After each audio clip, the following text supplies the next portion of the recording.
Sveikinu visus susirinkusius į 4.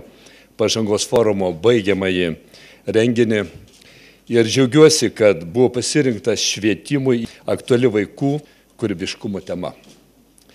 Gyvename globalios informacijos pasaulyje, kai kiekviena ateinanti karta atsineša naujų žinių klodus.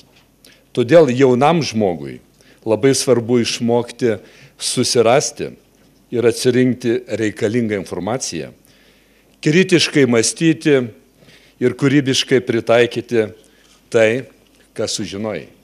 Visos mūsų mokyklos jau atvėrė duris kūrybingam ugdymui. Ar mes patys, tai yra mūsų visuomenė, yra pasirengusi priimti naują požiūrį, kad vaikai turi būti rengiami nestoti į aukštąją mokyklą, o mokomi, kaip pasinaudoti įgytomis žiniomis, surasti savo vietą gyvenime, būti atsakingais, pilietiškais žmonėmis ir siektų tobulėti. Ugdydami jaunąją kartą, didelės ar net pačias didžiausias viltis siejame su mokytoju, jo kvalifikacija ir atsidavimu savo profesijai, gebėjimu dirbti kūrybingai. Tokių mokytojų Lietuvoje turime labai daug.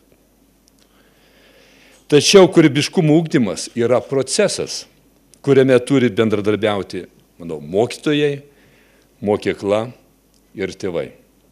Lietuvos švietimo sistemai reikia pokyčių. Tai linkiu, kad šio forumo neplenktų kūrybiškumo dvasia, be kurios sunkiai įsivaizduojame ateities darbus.